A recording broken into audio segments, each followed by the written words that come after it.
Hello students, कैसे हो आप सभी। एक बार फिर से आप सभी का हार्दिक स्वागत है आपके अपने YouTube channel study the next पर। पिछले वीडियो में हमने लेसन 6 मेज़र फॉर मेज़र का हिंदी अनुवाद और इसकी व्याख्या समझी थी। इसके बाद हमने इसका एक्सरसाइजेस सॉल्यूशंस भी देखा था।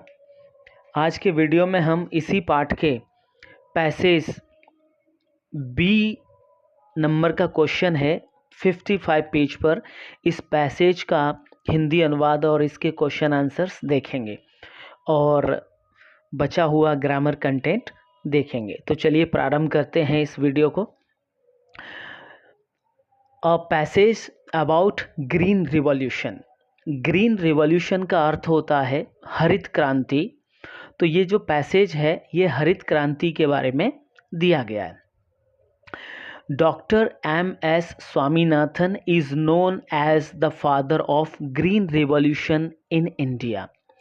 Dr. M.S. स्वामीनाथन भारत में हरित क्रांति के जनक के रूप में जाने जाते हैं। मीन्स हरित क्रांति का जो जन्मदाता हैं वो डॉक्टर M.S. स्वामीनाथन हैं। His efforts of increasing food grain production, i.e. means illustrative example होता है इसका मतलब। तो जैसे कि what brought a great change in farming. His efforts of increasing food grain production, अनाज उत्पादन का जो बढ़ोतरी थी, अनाज उत्पादन की वृद्धि में जितने भी प्रयास किए गए इनके द्वारा, उन प्रयासों ने brought a great change in farming, कृषि के क्षेत्र में काफ़ी बदलाव जो इनके प्रयास थे वो लेकर के आए। He developed seeds of high yielding varieties and brought a revolution in farming 1966। उन्होंने डेवलप्ड मीन्स विकसित किए, seeds of high yielding varieties, उच्च गुणवत्ता वाली प्रजाति के बीज इन्होंने विकसित किए। And brought a revolution in farming, और कृषि के क्षेत्र में इन्होंने एक क्रांति ला दी। कब की बात है ये? 1966 की।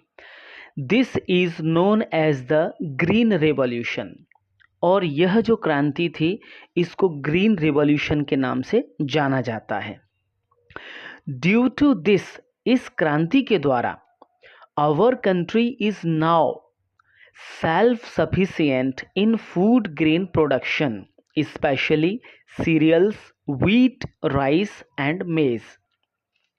इस क्रांति के द्वारा क्या हुआ? Our country is now self sufficient, हमारा जो देश है तो वह आत्मनिर्भर हो गया या आत्मनिर्भर है आज। इन फूड ग्रेन प्रोडक्शन, अनाज उत्पादन के क्षेत्र में हमारा देश आत्मनिर्भर है। स्पेशली, विशेषकर कहाँ पर? सीरियल्स, अनाज में, जैसे कि गेहूं, चावल और मक्का। गेहूं, चावल और मक्का के अनाज उत्पादन में हमारा जो देश है वह आत्मनिर्भर है। Similarly, white revolution, doctor Verghese Kurien. Similarly मतलब इसी प्रकार, व्हाइट रिवॉल्यूशन, एक श्वेत क्रांति भी आई और उसके जनक डॉक्टर वर्गीस कुरियन हैं। उन्होंने 1970 में इस क्रांति को लेकर के आए। वो इस क्रांति को brought a steep growth in the production of milk and other milk products. तो इनकी जो श्वेत क्रांति है उसने क्या किया कि दूध से बने उत्पाद और दूध के उत्पादन के क्षेत्र में काफ़ी भारी मात्रा में बढ़ोतरी हासिल की। It is also known as operation flood, और यह ऑपरेशन फ्लड के नाम से भी जाना जाता है। इस क्रांति को ऑपरेशन फ्लड के नाम से भी जानते हैं। अब अगली लाइन है, the scarcity of edible oil was greatly felt. Scarcity कहते हैं कमी, एडिबल ऑयल कहते हैं खाने का जो खाद्य तेल होता है उसको कहते हैं। ग्रेटली फेल्ट का अर्थ होता है कि विशेष रूप से ज़्यादा पैमाने पर आवश्यकता महसूस हुई। जब खाद्य तेल की बड़े पैमाने पर कमी महसूस हुई, मतलब खाद्य तेल कम था उस समय, to meet out the demands of oil, meet out कहते हैं पूरा करने के लिए, डिमांड्स ऑफ ऑयल, तो खाद्य तेल की आपूर्ति करने के लिए yellow revolution was carried all over the country. पूरे देश में पीली क्रांति का आगाज हुआ, पीली क्रांति लाई गई। As it is not possible to supply food for the vast population through cultivation only. Through cultivation only का अर्थ है केवल कृषि कार्यों के द्वारा। तो and it is not possible to supply food for the vast population, चूंकि हमारे देश में जनसंख्या बहुत है, तो समस्त जनसंख्या के लिए बड़े स्तर पर कृषि कार्य के द्वारा अनाज की सप्लाई करना ज़्यादा संभव नहीं था। तो क्या हुआ, we started a blue revolution, तो हमने एक नीली क्रांति, ब्लू रिवॉल्यूशन का अर्थ होता है नीली क्रांति, प्रारंभ की। टू मीट आउट मतलब पूरा करने के लिए, the demands of nourishing food to non veg consumers. Non veg consumers का अर्थ होता है ऐसे उपभोक्ता जो मांसाहार ग्रहण करते हैं, उनके लिए बड़े पैमाने पर नरिशिंग फूड मतलब पोषक पौष्टिक भोजन, तो पौष्टिक भोजन की डिमांड को पूरा करने के लिए हमने नीली क्रांति को प्रारंभ किया। Now India is one of the biggest agricultural producers. अब Bharat one of the biggest agricultural producers का अर्थ है कृषि क्षेत्र में सबसे बड़े उत्पादकों में से हमारा देश एक देश है जो सबसे बड़े पैमाने पर कृषि उत्पादन में आगे है। We have better food grain collection, हमारे पास बेहतर फूड ग्रेन कलेक्शन का अर्थ है खाद्य या जो भोजन है, भोज्य अनाज हैं, उनको एकत्रित करने के यानी संग्रहण करने के लिए, अनाज को भंडारण या अनाज का भंडारण करने के लिए हमारे पास बेहतर सिस्टम है, एंड डिस्ट्रीब्यूशन नेटवर्क और वितरण प्रणाली भी है। दैट गिव्स अस, जो कि हमें देता है क्या, फूड ग्रेन सेफली, जिससे हमें अनाज बड़े सुविधापूर्वक और सुरक्षित या बेहतर तरीके से प्राप्त होता है। We are exporting surplus food, हम अतिरिक्त अनाज भी निर्यात कर रहे हैं। सरप्लस फूड ग्रेन्स का अर्थ है अतिरिक्त अनाज, टू अदर कंट्रीज, अन्य देशों को, and meet out their food needs, और उनकी भी आवश्यकताओं की पूर्ति कर रहे हैं। तो इस प्रकार ये पैसेज पूरा हुआ।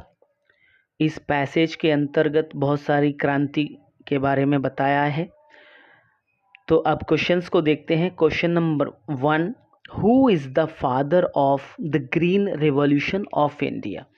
तो बच्चों इसका पहला प्रश्न है यहाँ से, doctor M S. Swaminathan is known as the father of green revolution in India, यहाँ तक।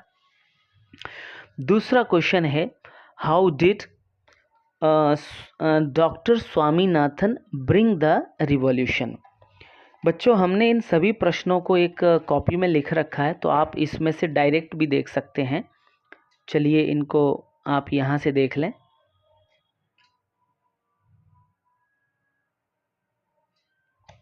देखिए, क्वेश्चन नंबर 1 है।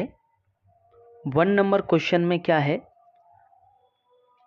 Who is known as the father of green revolution? हरित क्रांति के जनक के रूप में कौन जाने जाते हैं? तो इसका आंसर है कि doctor MS Swaminathan is the father of green revolution of India. Doctor Swaminathan, यानी पूरा नाम है इनका डॉक्टर MS स्वामीनाथन, हमारे देश के हरित क्रांति के जनक के रूप में जाने जाते हैं। दूसरा क्वेश्चन है, how did doctor Swaminathan bring the green revolution? जो डॉक्टर स्वामीनाथन थे वे हरित क्रांति को कैसे लेकर के आए? तो इसका आंसर है doctor Swaminathan developed seeds of high yielding varieties and brought a revolution. Doctor Swaminathan उन्होंने क्या किया कि हाई मीन्स उच्च गुणवत्ता वाले बीजों को विकसित किया, उच्च गुणवत्ता वाले बीजों की प्रजाति को विकसित किया एंड ब्रॉट अ रिवॉल्यूशन, और इस प्रकार वे एक क्रांति को उन्होंने जन्म दिया या वो क्रांति लेकर के आए। क्वेश्चन नंबर 3 है, what is the result of the green revolution? हरित क्रांति के क्या परिणाम हुए या क्या परिणाम हैं? तो ड्यू टू दिस, इसके द्वारा, आवर कंट्री इज नाउ, हमारा देश अब self sufficient in food grain production, हमारा देश अनाज या खाद्य उत्पादन में, अनाज उत्पादन में आत्मनिर्भर हो गया है। सेल्फ सफिशिएंट मतलब अपनी ज़रूरतों की पूर्ति स्वयं कर लेता है। स्पेशली, विशेष रूप से सीरियल्स, अनाज, गेहूं, अनाज में क्या क्या? गेहूं, चावल और मक्का। इन 3 प्रकार के जो अनाज है इनकी पूर्ति विशेष रूप से हमारा देश खुद ही कर लेता है। क्वेश्चन नंबर 4 है, what 2 things give us food grain safety? कौन कौन सी 2 चीज़ें हैं जो हमको अनाज के संबंध में या उसके लाने ले जाने या भंडारण के संबंध में हमें सेफ्टी प्रदान करती है? तो बेटर फूड ग्रेन कलेक्शन, हमारे पास बेहतर जो अनाज भंडारण की विधियां हैं वो हैं, बेहतर तरीके से हमारे पास कलेक्शन करने की विधि है, प्रोसेस है। एंड डिस्ट्रीब्यूशन नेटवर्क, और वितरण प्रणाली भी है हमारे पास, मीन्स हमारे भारत देश के पास, that gives us food grain safety, और जिनसे हमें फूड ग्रेन मतलब अनाज की एक तरीके से सुरक्षा होती है या अनाज हमें बहुत ही बेहतर तरीके से प्राप्त होता है। How do we help other countries? हम दूसरे देशों की मदद कैसे कर पाते हैं या करते हैं? तो we are exporting surplus food grains to other countries and meet out their food needs. हम क्या कर रहे हैं? एक्सपोर्टिंग मतलब निर्यात कर रहे हैं। सरप्लस फूड ग्रेन्स का अर्थ है अतिरिक्त खाद्य अनाज जो हैं वो हम दूसरे देशों को निर्यात कर रहे हैं। हमारी ज़रूरत जब पूरी हो जाती है उसके बाद जो बचा हुआ अनाज है उसको हम दूसरे देशों को निर्यात कर रहे हैं। And meet out their food needs, और उनकी भी आवश्यकताओं की हम पूर्ति कर रहे हैं। इस प्रकार ये हमारा पैसेज का क्वेश्चन आंसर पूरा हुआ। अब ये एक लास्ट क्वेश्चन बचता है, लेट्स राइट। लेट्स राइट का अर्थ है आओ लिखें। तो इसके हम देख लेते हैं क्या है इसमें। सबसे पहले क्वेश्चन पढ़ते हैं। Imagine that you are on railway station. कल्पना कीजिए कि आप रेलवे स्टेशन पर हैं। A blind boy wants to know what is happening. एक ऐसा बच्चा, लड़का जिसके आंखें नहीं हैं, अर्थात वह अंधा है और स्टेशन पर है, तो वह ये जानना चाह रहा है कि क्या हो रहा है वहाँ पर। तो इस सीन को डिस्क्राइब, इसका वर्णन लिखा गया है यहाँ पर। व्हाट इज़ गोइंग ऑन, वह जानना चाह रहा है, तो वो कह रहा है कि इसका वर्णन करो कि क्या चल रहा है। Use the clues in the correct form and complete the description. तो ये क्लूज दिए गए हैं वर्ब्स के, और इन क्लूज के द्वारा ये जो पूरा डिस्कशन लिखा है, इसमें वर्ब्स को क्लियर करके इसके आंसर्स लिखने हैं। तो चलिए प्रारंभ करते हैं। A train is coming. यहाँ पर बच्चों कम है तो इसका हो जाएगा is coming. A train is coming now. एक ट्रेन अब आ रही है। डोंट वरी, चिंता मत करो। This isn't your our train, sorry, this isn't our train. यह हमारी ट्रेन या रेलगाड़ी नहीं है। द इंजन इज मेकिंग, ये मेक जो दिया है इसकी हमने आईएनजी फॉर्म लगा दी है। The engine is making a thunderous noise. जो इंजन है वह थंडरस नॉइज का अर्थ होता है गड़गड़ाहट वाली आवाज़, यानी थोड़ा सा गर्जना के साथ आवाज़ कर रहा है। पीपल आर रनिंग, ये जो रन है इसकी हमने आईएनजी फॉर्म लगा दी। People are running here and there. Here and there का अर्थ होता है यहाँ वहाँ। लोग यहाँ वहाँ दौड़ रहे हैं।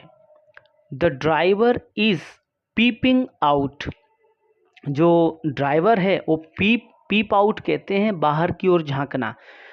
तो ड्राइवर बाहर की तरफ झांक रहा है, देख रहा है। द गार्ड इज वेविंग, जो ये वेव वर्ब है इसका आईएनजी फॉर्म लिख दिया है। The guard is waving a red flag. जो वहाँ पर गार्ड रहते हैं, चौकीदार, वह चौकीदार रेड फ्लैग मतलब लाल झंडी दिखा रहा है या लाल झंडी को हिला रहा है। The train has stopped. Train रुक चुकी है। नाउ, अब। All the passengers are rushing. ये जो रश मीन्स दौड़ना, इसकी हमने आईएनजी फॉर्म लगा दी है। सभी यात्री दौड़ रहे हैं टुवर्ड्स द कंपार्टमेंट्स। कंपार्टमेंट कहते हैं रेल के डिब्बे। तो सभी यात्री रेल के डिब्बों की तरफ दौड़ लगा रहे हैं। दे आर ट्राइंग, इस ट्राई का आईएनजी फॉर्म लगा दिया। They are trying to get on while those inside the compartments are trying to get off। तो जो स्टेशन पर हैं वे ट्रेन की तरफ दौड़ रहे हैं। while those inside the compartment, है ना, जो those inside the compartment are trying to get off, और जो डिब्बों के अंदर हैं वो डिब्बों से बाहर आने के लिए प्रयास कर रहे हैं, यानी वो स्टेशन पर आने की कोशिश कर रहे हैं। जो स्टेशन पर है वो ट्रेन की तरफ जाने का प्रयास कर रहे हैं या उसमें चढ़ने की कोशिश कर रहे हैं, और जो ट्रेन में पहले से ही अंदर हैं वो बाहर आने के लिए प्रयास कर रहे हैं। Some of them are shouting. Shouting कहते हैं चिल्ला रहे हैं। कुछ उनमें से चिल्ला रहे हैं। कुली कुली, क्या चिल्ला रहे हैं? कुली कुली। कुली बच्चों वहाँ स्टेशन पर कुछ लोग जो सामान ढोने का काम करते हैं, तो वो कुली होते हैं जो हमारे सामान को इधर से उधर ले जाते हैं और इसके बदले में वे मेहनताना या मजदूरी या भाड़ा लेते हैं, तो उनको कुली कहते हैं। तो कुछ लोग उनमें से कुली कुली चिल्ला रहे हैं। Some are buying fruits. कुछ लोग फल खरीद रहे हैं। देयर इसको देयर्स या देयर इज़ पढ़ेंगे। There is so much confusion, और वहाँ पर बहुत सारा कन्फ्यूज़न है। तो इस प्रकार ये इसका चित्रण हो गया, उस बच्चे को भी समझ में आ गया होगा जो अंधा है कि ये किस प्रकार वहाँ का माहौल अभी बना हुआ है। एक क्वेश्चन और बच रहा है इसमें, ये देख लेते हैं। लेट्स डू इट, आओ इसको करें। Collect 2 or 3 stories about Akbar and Birbal. तो अकबर एंड बीरबल के बारे में 2-3 स्टोरी या कहानियाँ जो दी गई हैं उनको एकत्रित करना है। And read them in your class, और उनको अपने क्लास में, कक्षा में पढ़ कर के सुनाइए या उनको पढ़ें। तो इस प्रकार बच्चों ये लेसन 6 मेज़र फॉर मेज़र का कंप्लीट एक्सरसाइज पूर्ण हुआ, जिसके अंतर्गत हमने व्याख्या पहले वीडियोस में देखी थी। दूसरे वीडियो में हमने ग्रामेटिकल पोर्शन, ग्रामेटिकल पार्ट और इसके क्वेश्चन आंसर्स, बाकी और अन्य कंटेंट भी देखे थे। और इस वीडियो में हमने इस पैसेज को अच्छे से समझा और नीचे दिए गए इस क्वेश्चन को भी हमने समझा। इस प्रकार ये पाठ पूर्ण रूप से आपका समाप्त हो चुका है। मैं आशा करता हूँ कि आप सभी अच्छे से पढ़ाई कर रहे होंगे और सभी बेहतर तरीके से वीडियोस देख कर के पढ़ाई में मन लगा रहे होंगे। यहाँ पर आपसे एक और बात कहना चाहूँगा कि वीडियो अगर आपको अच्छे लग रहे हैं तो आप इनको लाइक करें, शेयर करें और चैनल को सब्सक्राइब करें। सब्सक्राइब करने के साथ साथ बेल आइकन भी प्रेस करें, जिससे आपको नोटिफिकेशन समय समय पर मिलता रहे। अगले वीडियो में हम फिर मिलते हैं नेक्स्ट लेसन के साथ। तब तक के लिए धन्यवाद।